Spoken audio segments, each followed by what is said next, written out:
L-isqfijiet ta' Malta u Għawdex esprimew il-ħsibijiet tagħhom fid-dawl tal-Valletta Summit u ma esprimew l-apprezzament tagħhom għal-ida tajba u l-impenn li jintwerew sabiex jinstabu soluzzjonijiet konkreti biex tiġi indirizzata l-immigrazzjoni.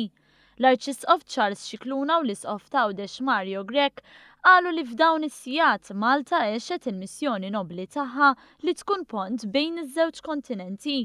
Spjegaw li Malta qed tkun post bi bnedmin li qed iwarbu d-differenzi ta' bejniethom, joħorġu mill-eluq tat-tiftix esklusiv tal-interessi nazzjonali u jissaħħu fl-ispirtu ta' ospitalità u ta' responsabilità.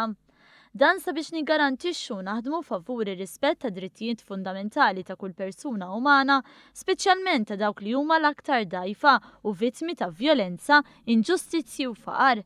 Fl-aħħar nett appellaw għat-talb u ħeġġew lill-komunità Nisranija sabiex titlob biex kif esprima ruħu l-Papa Franġisku il-pajjiżi jiftħu qalbhom b'mod ġeneruż li flok jibżaw li ħadd inqerdilhom l-identità lokali isibu l-ħila joħolqu sintesi kulturali ġdida.